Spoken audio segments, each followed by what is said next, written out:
నమస్తే జేడీఎల్ టీవీకి స్వాగతం సుస్వాగతం. ఈ రోజు మనం గోల్కొండలో ఉన్నాం. గోల్కొండ అంటే ఆషాఢ మాసం అంటే చాలు బోనాలు షురు అవుతాయి. గోల్కొండల బోనాలు ఇక్కడ సందర్భంగా ఇక్కడ గోల్నాక సాయి దగ్గర మనం ఉన్నాం. మరి ఆయన జోగినిగా ఎలాగా మారారు, అసలు ఏం జరిగింది అనేది ఆయన మాటల్లోనే తెలుసుకుందాం. నమస్కారం అండి. నమస్తే అండి. నమస్తే. మీ పేరు? నా పేరు గోల్నాక సాయి బోనం అండి. అసలు గోల్నాక అంటే ఊరి పేరు, సాయి బోనం అనే పేరు ఎలా వచ్చింది?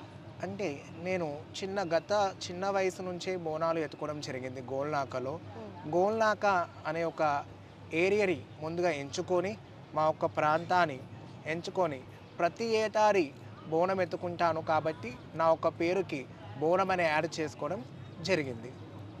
మరి బోనం ఎత్తుకోవడం అంటే చిన్న వయసులోనే అంటున్నారు, అసలు మీకు బోనం ఎత్తుకోవాలని ఎందుకు అనిపించింది? నాకు ఏమీ తెలియని వయసులోనే అమ్మవారు నా మీదకి రావడం జరిగింది. గత 5 సంవత్సరాలుగా ఉన్నప్పుడే నేను ఆ ఒక ఏజ్లోనే నాకు అమ్మవారు ఒంటి మీదకి వచ్చింది. ఎలా తెలిసింది మీకు అమ్మవారు వచ్చిందని? అప్పుడు నాకు ఏమీ తెలియని వయసు అనమాట. మా అమ్మ నాన్న వాళ్ళు నాకు అమ్మవారు చాలా ఇబ్బంది పెట్టింది. చాలా ఇబ్బంది పెడితే నన్నంటూ ఒక గురువు దగ్గరికి తీసుకెళ్తే అక్కడ ఈ బాబుకి ఇలా అమ్మవారు వస్తుంది, మీరు ఇలా పండుగలు చేసుకోవాలి, పండుగలు చేసి మీరు ఇలా అమ్మవారిని గద్దెలు వేసి కనుక కూర్చోబెట్టుకుంటే మీకు మంచి జరుగుతుందని చెప్పేసి ఆ గురువు చెప్పడం ద్వారా మేము చేసుకోవడం జరిగింది. చిన్న వయసులో అమ్మవారు అంటే చాలా ఇది కదా. అంటే చిన్న వయసులో అమ్మవారు వస్తే చాలా సత్యత్కం, అంటే చాలా పవిత్రంగా ఉంటుందన్నమాట. ఏమీ తెలియని వయసు కాబట్టి. ఓకే. అమ్మవారు వచ్చి ఇప్పటికి మీకు ఎన్ని ఇయర్స్ అవుతుంది? గత నేను 22 సంవత్సరాలు అవుతుంది నాకు అమ్మవారు వచ్చి. అప్పటి నుంచి మీరు బోనం ఎత్తుకోవడం? నేను 9 సంవత్సరాల వయసు ఉన్నప్పటి నుంచి నేను ప్రతి ఏటా బోనాలు తీయడం జరుగుతుంది. మీకు ఇప్పుడు జోగినీలు అంటే మీకు ఒక గురువు అట్లా ఎవరైనా ఉంటారా? శివశక్తులకు కానీ జోగిలకు కానీ ఒక గురువు అని ఉంటుందన్నమాట. ఒక గురువు ఏం చేస్తాడంటే మనకు ఒక గవ్వ, ఒక లింగంకాయ అంటే రుద్రాక్ష. ఒక గురువు అంటే ఒక కన్న తల్లి తండ్రితో సమానం. అలా నాకు ఒక గురువు ఉన్నాడండి. తన పేరు వచ్చేసి షాద్ నగర్ దగ్గర కిషన్ నగర్ గోపాల్ స్వామి. తను ఒగ్గు పూజారి. తను నాకు గురువుగా నేను ఎన్నుకున్నాను. మీరే ఎంచుకున్నారా, ఆయన ఎంచుకున్నారా? అంటే నాకు కొత్తగా దేవుడు వచ్చినప్పుడు అతను అమ్మవారు పూనకం మీద ఉన్నప్పుడు మేము అతని దగ్గరికి వెళ్ళేసి బచ్చి చెడ్డలని అడిగేసి అతని ద్వారా మేము పండుగ చేయించుకుని నా ఇష్టపూర్వకంగానే నేను తనని ఎన్నుకోవడం జరిగింది. మీరు ఏ వయసులో జోగినిగా మారారు? నేను గత 18 ఏళ్ళు ఉన్నప్పుడు జోగినిగా మారడం జరిగింది. మరి 18 ఏళ్ళు అంటే మీరు ఏం చదువుకున్నారు? నాది ఎంఎస్సి లైఫ్ సైన్స్ కంప్లీట్ అండి. మీరు కాలేజ్కి స్కూల్కి కూడా ఇలాగే వెళ్ళేవారా? నార్మల్ డ్రెస్సింగ్లోనే కాలేజ్ స్కూల్గా వెళ్ళాను. కానీ మీరు మాట్లాడడమే వేరేగా ఉంది కదా. కాలేజ్లో కానీ స్కూల్లో కానీ ఎవరైనా ఇట్లా మిమ్మల్ని ఎదిరించడం ఇలాంటివి ఏమైనా జరిగినాయా? నాకు ఎక్కడ కూడా ఎలాంటి ఇబ్బంది జరగలేదు. నేను గత స్కూల్ లైఫ్లో ఉన్నప్పటి నుంచి కూడా నేను ఈ యొక్క డివోషనల్లో బోనాలు ఎత్తుకుంటానని చెప్పి నా తోటి కొలీగ్స్ కూడా అందరికీ తెలుసు. నన్ను ఒక భక్తుడిగానే అందరూ చూసేవాళ్ళు. ఇంకొక ముఖ్య విషయం ఏంటంటే మా ఫ్రెండ్ వాళ్ళల్లో ఇలాంటి ప్రోగ్రామ్స్ అయినా కానీ బోనాలు అయినా కానీ నన్ను తీసుకెళ్ళి ట్రీట్ చేయడము నాకు అదొక సంతోషమైన విషయం అండి. చిన్నప్పటి నుంచి మీరు బోనం ఎత్తడం అన్నమాట. ఇప్పటి వరకు ఎన్ని అంతస్తుల బోనం వరకు ఎత్తారు? 2 అంతస్తులు, 3 అంతస్తులు, 5 అంతస్తుల వరకు బోనాలు ఎత్తుకోవడం జరిగింది. ఓకే. అసలు మీరు పుట్టింది ఎక్కడ? హైదరాబాద్లోనే పుట్టారు. సో జోగినిగా మారి 18 సంవత్సరాలు అవుతుంది. మరి గోల్కొండకి మొదటి బోనం ఎందుకు తీసుకొస్తారు? గోల్కొండలో అక్కన్న మాదన్ అనే చెప్పే రాజులు ఈ యొక్క గోల్కొండను పరిపాలించడం జరిగింది. ఆ ఒక పూర్వకాలంలో వైరల్ ఫీవర్స్ కానీ బ్యాక్టీరియా కానీ ఫంగస్ కానీ విచ్చలవిడిగా పబ్లిక్ పైన ఈ యొక్క రోగవ్యాధి అనేది పెరగడం జరిగింది. ఈ రోగవ్యాధిని ఈ యొక్క అమ్మవారు జగదంబిక ఎప్పుడైతే క్రిములన్నిటిని నాశనం పట్టించిందో ఆ రాజుల కాలము నుంచి ఇక్కడ కానీ లాల్ దర్వాజలో కానీ మిర్యాల మండిలో కానీ మా అంబర్పేటలో కానీ సికింద్రాబాద్లో కానీ ఇక్కడ అమ్మవార్లన్నింటినీ శంకుస్థాపన చేసి ప్రాణప్రతిష్టలు పోసి బ్రాహ్మణుల చేత మరియు ఒగ్గు పూజారుల చేత శివశక్తుల చేత అప్పటి నుంచి ఒక బోనాల కార్యక్రమం చేయడం జరుగుతుంది. మీకు అమ్మవారు వస్తారు కదా, అమ్మవారు నిజంగా రూపం ఎప్పుడైనా కనిపించిందా మీకు? అంటే మనకి ఒంటి మీదకి ఎప్పుడైతే అమ్మవారు పూనకంగా వస్తుందో మనకి ఏమీ గుర్తుండదండి. యాక్చువల్లీ మన స్పృహ అనేది మొత్తము ఇంకో లోకంలో వెళ్ళిపోయినట్టుగా అనిపిస్తుంది. అసలు ఈ జోగినీలకి శుద్ర పూజలు వస్తాయి అంటారు, ఇది ఎంతవరకు నిజం? అంటే శుద్ధ పూజలు అనేది ప్రతి ఒక్కరు నేర్చుకోరండి జోగినీలు. కొంతమంది దేవుడి పైనే ఉంటారు. అంటే చిన్న చిన్నగా అంటే ప్రతి ఒక్కరు ఇవాళ రేపు దిష్టి మంత్రం వేయడము, తాయితలు వేయడము. ఎందుకంటే మా దగ్గరికి మంచికి చెడుకి అన్నిటికీ వస్తారు కాబట్టి మా దగ్గర కూడా కొంత ఉపదేశం, మా గురువులు నేర్పిన ఉపదేశం ఉంటుంది కాబట్టి ఇంట్లో బాగాలేని వాళ్ళకి కానీ, చిన్నపిల్లలకి తొక్కుడు, నజరు, దిష్టి, లేక ఒక షాప్కి దిష్టి తగలడము, లేక పిల్లలు కాని వాళ్ళకో, లేదా ఎవరికైనా నరదిష్టి అలాంటివి ఏమైనా ఉంటే మేము బొట్టు పెట్టి నిమ్మకాయలతో గుమ్మడికాయలతో దిష్టి తీసి వాళ్ళకి అమ్మవారు బొట్టుతో మేము ఒక తాయిత రూపంగా చేసి వాళ్ళకి ఇవ్వడం జరుగుతుంది. అంటే అవి మంత్రాలు నేర్చుకోవడమా? అంటే వాటిని మంత్రాలను మనం ఎలా అంటాము? మంత్రాలు కూడా కదా? కాదు. ఎందుకంటే అవి అమ్మవారికి సంబంధించిన అక్షరాలు, బీజాక్షరాలు కానీ అమ్మవారికి సంబంధించిన కొన్ని మంత్రవేద శాస్త్రాలను అవిటినే వాడతారు జోగినీలు కానీ శివశక్తులు కానీ. అవి నేర్చుకోవడానికి ఎంత కాలం పట్టింది మీకు? అక్షరాలు వచ్చేసి అకార్డింగ్ టు మన నాలెడ్జ్ 1 monthలో నేర్చుకోవచ్చు, 2 monthsలో నేర్చుకోవచ్చు, 1 weekలో కూడా నేర్చుకోవచ్చు. ఇప్పుడు మీరు పెద్ద చదువులే చదివారు, ఇప్పుడు ఏం చేస్తున్నారు ప్రజెంట్ వచ్చేసి నేను అమ్మవారి సేవలనే ఉంటాను. గత చిన్నప్పటి నుంచి కూడా ఇప్పుడు కూడా అమ్మవారి సేవలనే ఉంటున్నాను. కంటిన్యూగా దేవుని లగ్గాలు, బోనాలు మరియు మేము కొలుపు చెప్పడం జరుగుతుంది. శుక్రవారం, మంగళవారం, ఆదివారం ఇంటి దగ్గర. అంటే ప్రతి జోగినీలు కొలుపులు చెప్తారా? ప్రతి జోగిని శివశక్తులందరికీ ఆధారమే కొలుపు అండి. కొలుపు అంటే మంచి చెడులు, పబ్లిక్ ఏమైనా నరదిష్టి తాకినా, ఏదైనా ఏడుపు ఉన్నా, పిల్లలు కాని వాళ్ళకి, సంతానం కాని వాళ్ళకి, షాప్స్ సరిగ్గా నడవని వాళ్ళకి, అలాంటి వాళ్ళు మా జోగినీలను కానీ శివశక్తులను కానీ కన్సల్ట్ అవుతారు. అలాంటి వారికి ఏది చేస్తే స్వయంగా నయం అవుతుందని చెప్పి మేము తెలియజేయడం జరుగుతుంది. కొలుపు చెప్పేటప్పుడు పచ్చి కుండ మీద నిలబడతారు, చాలాసేపు నిలబడతారు. మీరు ఎంతసేపు నిలబడగలరు? పచ్చి కుండ పైన ఎవరైనా సరే 10 నిమిషాల నుంచి 15 నిమిషాల కన్నా ఎక్కువ ఎవరు నించోలేరండి. పచ్చికుండ అనేది భవిష్యవాణి, అంటే కాలము ముందు ఎలా నడుస్తుంది, కాలం ఎలా ఉండబోతుంది అని తెలియజేసేదే పచ్చికుండ. దానే భవిష్యవాణి అని కూడా అనడం జరుగుతుంది. మీరు భవిష్యవాణి చెప్తారా? గత 2 సంవత్సరాలుగా నేను హయత్ నగర్లో మరియు మా గోల్నాకలో భవిష్యవాణి చెప్పడం జరుగుతుంది. భవిష్యవాణి చెప్తారు. అమ్మవారు వచ్చినప్పుడు మీ ఒంట్లో ఎంతసేపు ఉంటుంది? అమ్మవారు భవిష్యవాణిలో వచ్చేసి మినిమం 15 నిమిషాలు ఉంటుందండి. కానీ కొంతమంది గంటలు గంటలు ఊగుతారు కదా, గంటలు గంటలు సిగాలు చెప్తారు, అన్నీ చెప్తా ఉంటారు కదా. అంటే అమ్మవారు పూనకం అనేది పచ్చికుండ మీద ఒక మనము తెలియజేస్తాము కాబట్టి కొద్దిసేపు మాత్రమే తెలియజేస్తాము. ఇక ఇంటి దగ్గర కొలుపు అంటే 1 hour చెప్పొచ్చు, ½ an hour చెప్పొచ్చు, 2 hours కూడా చెప్పొచ్చు. అంటే మీరు ఇప్పుడు కొలుపు చెప్పేటప్పుడు ఎవరైతే వ్యక్తులు వస్తారో వాళ్ళకి డబ్బులు తీసుకుంటారా? డబ్బులు అని అలా ఏమి ఉండదమ్మా. దక్షిణ అంటే ఇవాళ మేము కొలుపు చెప్పడం వల్లనే మా జీవితం అంతా గడుస్తుంది కాబట్టి దక్షిణ 100 రూపాయలు కానీ 50 రూపాయలు కానీ వాళ్ళకు తోసినంత మాకు దక్షిణ పెట్టడం జరుగుతుంది. ఎంతమంది మీ దగ్గరికి మంచిగా అయ్యిందని చెప్పి వచ్చి? గత నేను 20 సంవత్సరాల నుంచి నా దగ్గరికి ఎంతో మంది రావడం జరిగింది. నేను ఎంతో మందిని మేలు చేయడం కూడా జరిగింది. మీకు అనుగుణంగా అంటే మీరు అనుకున్నట్టు ఏదైనా అద్భుతం జరిగిందా మీరు చేశాక? చాలా అద్భుతాలు అయ్యాయండి. పిల్లలు కాని వాళ్ళకి పిల్లలు అయ్యాయి, పెళ్ళిళ్ళు కాని వాళ్ళకి పెళ్ళిళ్ళు అయ్యాయి, మరియు ఇల్లులు లేని వాళ్ళు మా దగ్గరకు వచ్చాక ఇల్లులు కట్టుకున్నారు. జాబ్స్ కోసం మా దగ్గర ముడుపులు కట్టే వాళ్ళకి జాబ్స్ అయ్యాయి. ఎన్నో అద్భుతాలు మా దగ్గరకు వచ్చాక అయ్యాయండి. ఇప్పుడు షాప్స్ ఓపెన్ చేసేటప్పుడు మీరు కంపల్సరీ ఉండాలంటారు, ఒకవేళ మీరు లేకపోతే ఏమవుతుంది? మీరు అది చెయ్యను అంటే ఏమవుతుంది? షాప్స్ ఓపెనింగ్ అనేది మేము వెళ్ళామండి, జోగ్నీస్ కానీ శివశక్తిస్ కానీ. అంటే మా కమ్యూనిటీకి చెందిన వాళ్ళే ట్రాన్స్జెండర్స్ అని ఉంటారు. ఆ ట్రాన్స్జెండర్స్ వాళ్ళు ఏం చేస్తారంటే షాప్ ఓపెనింగ్కి వెళ్ళడం జరుగుతుంది. మరి ఆషాఢ మాసమే ఎందుకు బోనాలు జరుపుకుంటారు? అంటే ఆషాఢ మాసంలో వర్షాకాలంలో ఈ యొక్క కొత్త కొత్త వైరస్లు, బ్యాక్టీరియా, ఫంగస్ ఇలాంటివి మనుషులపైన విజృంభిస్తాయి కాబట్టి అమ్మవారు మనం చల్లగా చూడాలి, పాడి పంట కానీ జీవులను కానీ మనుషులను కానీ అందరినీ చల్లకుండా చూడాలని చెప్పేసి ఈ ఒక్క బోనాలు తీయడం జరుగుతుంది. అసలు బోనాల ప్రత్యేకత ఏంటి? బోనాల ప్రత్యేకత, బోనం అంటే సంస్కృత పదంలో భోజనము. అమ్మవారికి మనం భోజనము తీయడమే బోనం అని అంటారు. ఈ యొక్క బోనాన్ని ఏ విధంగా తీస్తారంటే వెంకట కాలం వాళ్ళు మట్టి కుండలు తీసేవాళ్ళు. మట్టి కుండకి సున్నం పెట్టేసి సున్నం పైన పసుపు కుంకుమలతో అలంకరణ చేసి యాపరిల్లలు పెట్టేసి యాపరిల్ల పైన మళ్ళీ ఒక గురిగి పెట్టేసి ఆ గురిగిలో పోషమకవుతే చింతపండు, ఉల్లిగడ్డ వేస్తారు. మైసమ్మలకు అయితే చింతపండు పాలు పెరుగు పోస్తారు.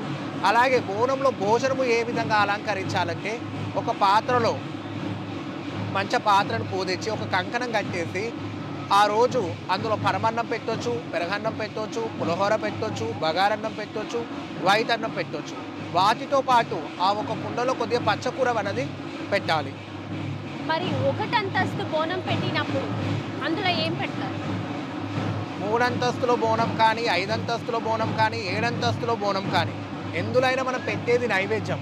పరమన్నం కానీ, బెల్లమన్నం కానీ, బగారన్నం కానీ, బూరెలు కానీ, పూరీలు కానీ, అన్నీ పచ్చన్నం కానీ, మనం ఏవే వస్తువులు అయితే తింటామో అవన్నీ అమ్మవారికి మనము సమర్పించవచ్చు.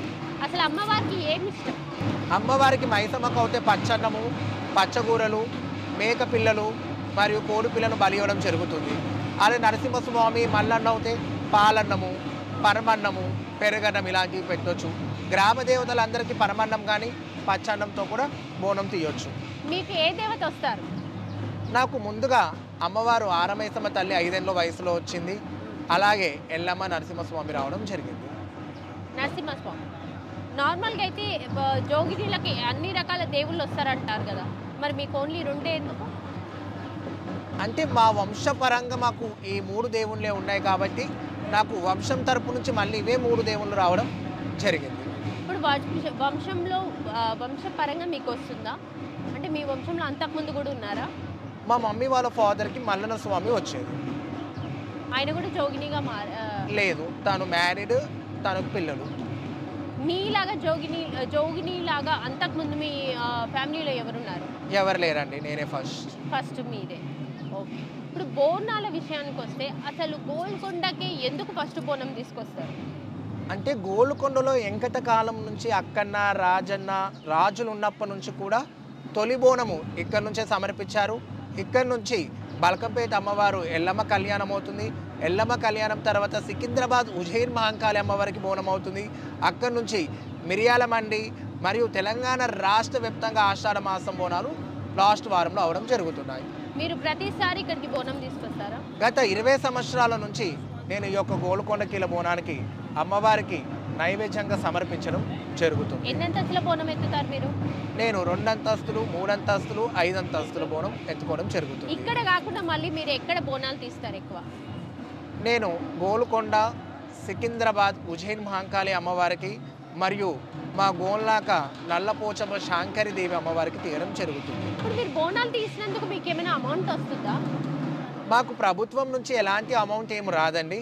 ఇది మా ఇష్టపూర్వకంగా మేము అమ్మవారికి ఈ యొక్క అమ్మవారు వేషధారంలో ఉంటాం కాబట్టి అమ్మవారు పేరు పైన మేము జీవిస్తాం కాబట్టి మా ఇష్టంతో ప్రతి సంవత్సరం ఈ ఆషాఢ మాసం బోనాలలో మేము ఎలాంటి టైం అయినా సరే కేటాయించి అమ్మవారికి మేము బోనాలు తీయడం జరుగుతుంది. అసలు బోనం చేసేటప్పుడు చేసే నియమాలు ఏంటి? బోనం చేసే ముందు కనుక మనము తలస్నానం చేసుకొని ఇల్లు అంతా శుద్ధి చేసుకొని ఆ రోజు మనము ఒక్క పొద్దు ఉండాలి. ఒక్క పొద్దులో మనం ఓన్లీ పాలు తాగొచ్చు, పండ్లు తినొచ్చు. అలా ఉండేసి ముందుగా మనం స్టవ్ని క్లీన్గా తుడుచుకొని స్టవ్కి 5 బొట్లు పెట్టేసి స్టవ్కి 5 బొట్లు పెట్టాక గిన్నెని ఒక పాత్రని తీసుకొని ఆ పాత్రకు 5 బొట్లు పెట్టేసి పాత్రను అలంకరణ చేసి గిన్నెకు ఒక కంకణం కట్టాలి. కట్టాక అందులో అమ్మవారికి మనం పరమన్నం కానీ నైవేద్యం కానీ ఏర్పాటు చేయాలి. ఏర్పాటు చేశాక మనము ఇవాళ రేపు కొంతమంది బిందెల్లో చేస్తున్నారు. ఎండి బిందెలని, బంగారం బిందెలని, కంచు బిందెలని, ఇత్తడి బిందెలని, రాగి బిందెలు ఏదైనా సరే శుద్ధిగా దాన్ని శుద్ధి చేసి వాటిని మంచిగా అలంకరణ చేయాలి. అంటే అమ్మవారు అంటే ఒక స్త్రీ ఏ విధంగా అయితే అలంకరణ అవుతుందో అమ్మవారిని కూడా కంపల్సరీ పసుపు కుంకుమతోనే అలంకరణ చేయాలి. పసుపు కుంకుమతో అలంకరణ చేసి ఒక కంకణం కట్టేసి యాపరిల్లలు పెట్టేసి ఆ ఒక్క బోనంలో మనం నైవేద్యం పెట్టేసి పైన గండ దీపం పెట్టడం జరుగుతుంది. గండ దీపం ఎందుకు పెడతామంటే ఈ యొక్క తెలంగాణ ప్రభుత్వం కానీ మన భారతదేశం కానీ ఎల్లప్పటికీ చల్లగా ఉండాలని చెప్పేసి ఈ దీపం ఏ విధంగా అయితే వెలుగుతుందో మన భారతదేశం అంతా కూడా అలాగే వెలగాలని చెప్పి కోరుకుంటూ ఆ ఒక దీపాన్ని పెట్టడం జరుగుతుంది గండ దీపంలో. అసలు మీకు ఈ బోనం పెట్టడం వల్ల వచ్చే ఉపయోగం ఏంటి? ఈ బోనం వల్ల ఉపయోగం ఏంటి అంటే మా శివశక్తుల చేత మా జోగినిల చేత ఈ యొక్క బోనాన్ని ఎందుకు పెట్టిస్తారు అంటే ఎవరికైనా కష్టాల్లో ఉన్నప్పుడు కానీ ఇబ్బందులు ఉన్నప్పుడు కానీ మాలాంటి వాళ్ళతో బోనాలు తీస్తే ఆ ఇబ్బందులు కానీ కష్టాలు కానీ వాళ్ళు చేసే వ్యాపారం కానీ మంచిగా జరుగుతుందని చెప్పేసి ఆ ఒక ఆశతో మా ఒక జోగినీలతో బోనాలు తీయడం జరుగుతుంది. అసలు శివశక్తులు జోగినీల మధ్య ఉన్న సంబంధం ఏంటి? అంటే శివశక్తులు అనేవాళ్ళు మ్యారేజ్ చేసుకుంటారండి. ఒక స్త్రీని మ్యారేజ్ చేసుకొని వాళ్ళు బోనాలు ఎత్తుకుంటారు, కొలుపు చెప్తారు. జోగిని అనేవాళ్ళు అమ్మవారికి వడకలగ్గం అంటారు. జోగిని వాళ్ళకి కత్తికి బాసింగం కట్టేసి ఈ ఒక జోగినిలు కత్తితో కళ్యాణం చేసుకొని వాళ్ళు ఎప్పటికీ అమ్మవారి పైన వాళ్ళ ఒక లైఫ్ని ఉంచుతారండి. బోనాలు వెతుకుంటూ కొలుపులు పెట్టుకుంటూ ఒక స్త్రీని కానీ ఒక పురుషుని కానీ జోగినిలు మ్యారేజ్ చేసుకోవడం ఉండదు.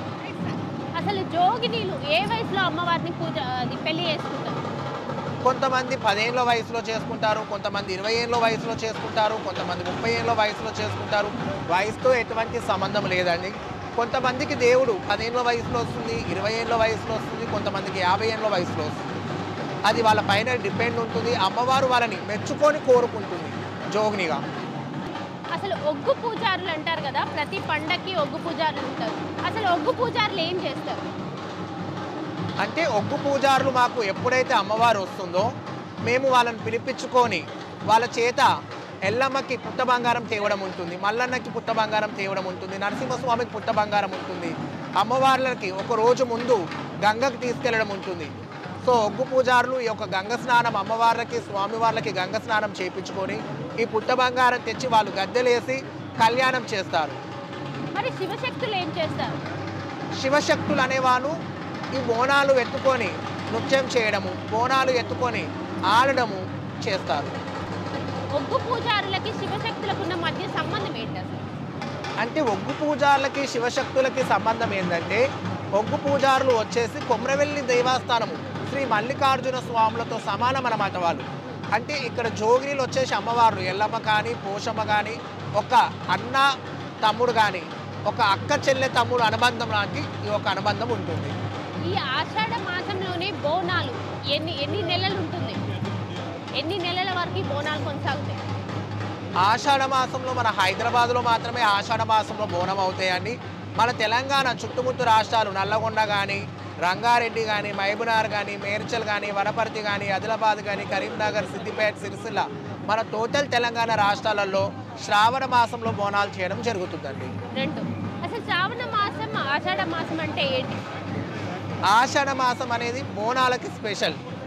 శ్రావణ మాసం వచ్చేసి మల్లన్న బోనాలు, నరసింహస్వామి బోనాలు, గ్రామదేవత బోనాలు కూడా శ్రావణ మాసంలో తీయడం జరుగుతుంది.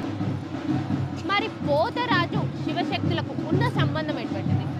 పోతరాజు అనేది శివశక్తికి ఒక తమ్ముడు, పోతలింగన్న తమ్ముడు.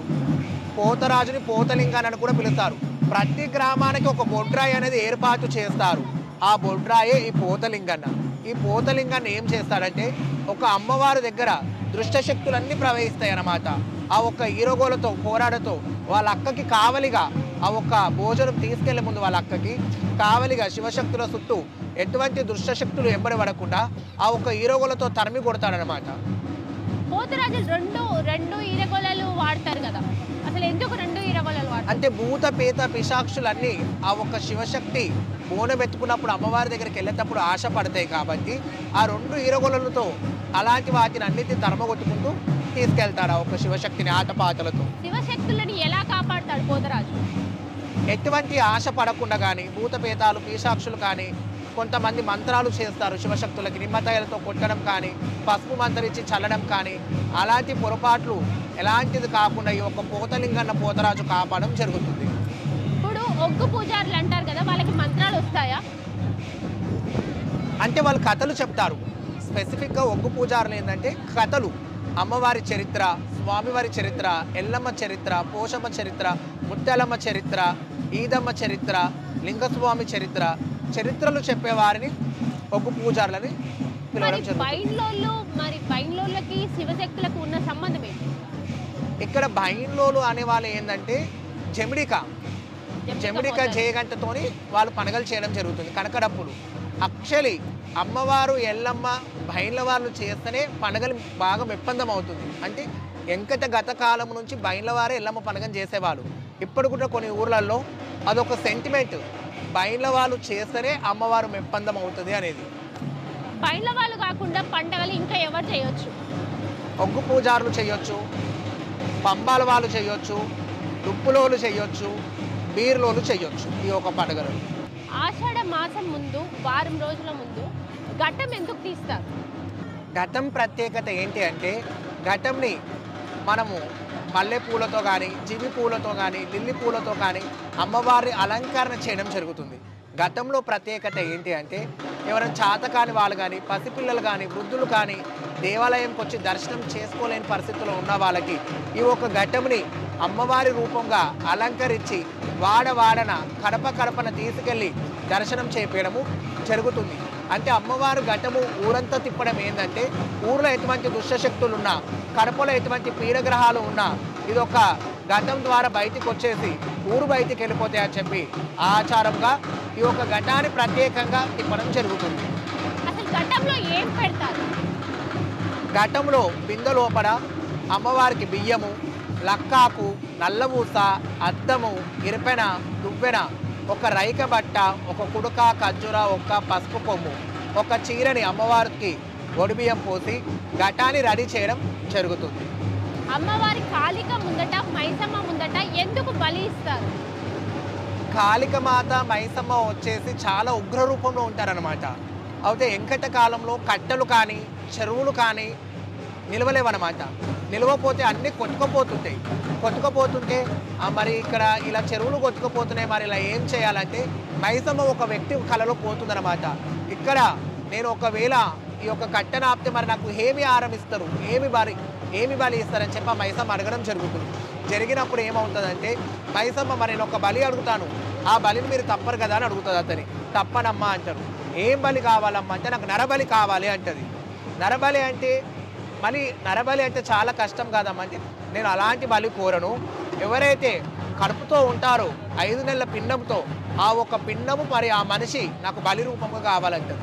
ఇంత పెద్ద బలి అంటే నాతో కాదు అమ్మ అంటే మరి నాకు దున్నపోతులను కొట్టి ఆ ఒక రక్తంతో అభిషేకం చేయాలని చెప్పి అమ్మవారు మైసమ్మ కోరుకోవడం జరుగుతుంది.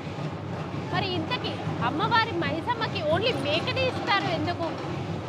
ప్రత్యేకంగా ఏంటంటే అమ్మవారు అలా బలి కోరుతుంది కాబట్టి ఈ యొక్క మేకలని, దున్నపోతులను కానీ, మందుతో కానీ ఈ యొక్క అమ్మవార్లకు అభిషేకం చేయడం జరుగుతుంది. మనం శక్తిపీఠాలలో చూసినట్టయితే ఇక్కడ భద్రకాళి దగ్గర కానీ, ఆసంలో కానీ ఇక్కడ అమ్మవార్లకి రక్తంతోనే కదండి అభిషేకాలు చేసేది. మరి అమ్మవారికి తొట్టెలు ఎందుకు తీస్తారు? తొట్టెలు అనేది ఏంటంటే మనం ప్రతి సంవత్సరం ఎంతోమంది పుడుతుంటారు, ఎంతోమంది పెళ్ళిళ్ళు అవుతుంటాయి. పెళ్ళిళ్ళైన వరకు కూడా అమ్మవారు చల్లగా సంతానం ఇవ్వాలి, వాళ్ళు పిల్ల పాపలతో మంచిగా చల్లగా ఉండాలని చెప్పి కోరుకొని ఈ యొక్క తొట్టెలని అమ్మవారి స్వరూపంగా చేసి అమ్మవారికి ఊరేగించి పోతరాజులతోని ఆటపాటలతో, శివశక్తులతో ఆటపాటలతో ఊరేగించి అమ్మవారికి తొట్టెలు కోరిన మొక్కుని కొంగులు పెట్టినాక అలా మొక్కువాడు ఉన్నవాళ్ళు తొట్టెలను తీసుకెళ్లి అమ్మవారికి సమర్పించడం జరుగుతుంది. ఈ తొట్టెల ఎలాంటి వాళ్ళు తీస్తారు? అంటే శివశక్తులు తీస్తారా లేకపోతే ఇంకా ఎవరైనా? తొట్టెలని ఎవరైనా తీయొచ్చండి, దానికి ఏం తప్పు ఉండదు. ఇక్కడ బోనాలు, ఇక్కడ గోల్కొండ జాతర లాగా ఉంది. మరి ఇప్పుడు మీరు బోనాలు ఎత్తి వెళ్ళేసరికి ఎంత టైం పడుతుంది? ఇక్కడ 1 hour to 2 hours పడుతుందండి. 1 hour 2 hours. ఇక్కడ మీరే కాకుండా ఇంకా ఎంతమంది శివశక్తులు వచ్చే అవకాశం ఉంటుంది? తెలంగాణ రాష్ట్ర వ్యాప్తంగా 1,00,000 నుంచి 2 లక్షల మంది శివశక్తులు ఉన్నారండి. ఇక్కడ గోలుకొండ కీలలో 11 వారాలు జాతర అవడం జరుగుతుంది. 11 వారాలలో కొంతమంది వచ్చేసి వారానికి ఒక 1000 మంది, అలా 500 మంది వచ్చేసి ప్రతి సండే గురువారాలు ఇక్కడ బోనాలు తీయడం జరుగుతుంది. మీరు ఎన్ని వారాలు వస్తారు రెగ్యులర్గా? నేను ఓన్లీ ఫస్ట్ వారం మాత్రమే ఇక్కడ గోల్కొండ కీలకి రావడం జరుగుతుంది. నెక్స్ట్ ఇక మళ్ళీ బలకంపేట్, సికింద్రాబాద్, లాల్ దర్వాజా, మిర్యాలమండి మహంకాళి, గోల్నాక లంక, శాంకర దేవదేవి. మీకంటూ ఏంటి ప్రత్యేకత? అందరూ జోగినీలు శివశక్తులు వేరు, మీకంటూ ఒక ప్రత్యేకత ఉంటుంది కదా, అదేంటి? అంటే ఎవరి ప్రత్యేకత వాళ్ళకే ఉంటుందండి. ఇక్కడ గోల్కొండ కీలలో ఇది ఒక నా సొంతంగా నేను అమ్మవారికి తొలి బోనంగా, తొలి నైవేద్యంగా, మా ఇష్టపూర్వకంగా ఈ ఆషాఢంలో ఇక్కడ అమ్మవారికి ఇక్కడ నుంచి నైవేద్యం పెట్టడం మేము మొదలు చేస్తాము. మీకు జరిగిన అద్భుతం ఏంటి? ఇక్కడ ఇన్నిసార్లు బోనాలు పెట్టారు, ఇన్నిసార్లు మొక్కారు, ఇన్ని బలిలు ఇచ్చారు, అన్నీ చేశారు కదా, మీకు జరిగిన ఒక మంచి అద్భుతం ఏంటి? నేను గత కొన్ని ఏళ్ళ నుంచి బోనాలు ఎత్తుకుంటున్నాను కాబట్టి నాకు రాష్ట్ర స్థాయిగా అవార్డు తీసుకోవడం జరిగింది. నందిని అవార్డు తీసుకున్నాను, బోనం ఐకాన్ అవార్డు తీసుకున్నాను. రీసెంట్గా డాక్టర్ అంబేద్కర్ బోనం అవార్డు తీసుకున్నాను. ఏపీజే అబ్దుల్ కలాం గారి అవార్డు తీసుకున్నాను. మీకు ఇన్ని అవార్డులు వచ్చాయా? తెలంగాణ రాష్ట్ర వ్యాప్తంగా నాకు అవార్డ్స్ రావడం జరిగాయండి. ఓకే. మీరు రాష్ట్ర వ్యాప్తంగా అంటే ఇక్కడ మొత్తం ఈ బోనాలలో మీరు పెద్ద స్పెషల్ అని చెప్పొచ్చు. 100%. అంతే. Thank you so much sir. మీకు యాక్చువల్లీ ఇంత రష్లో కూడా మీరు నాకు ఇంటర్వ్యూ ఇచ్చారంటే చాలా థ్యాంక్ యూ సో మచ్. మీకు ముందుగా ఆషాఢ మాసం బోనాలు శుభాకాంక్షలు. థ్యాంక్ యూ అండి వెరీ మచ్. జేడిఎల్ ఛానల్ వరకు కూడా వెరీ మచ్ థ్యాంక్ యూ. ఆషాఢ మాసం శుభాకాంక్షలు భక్తజనులందరికీ.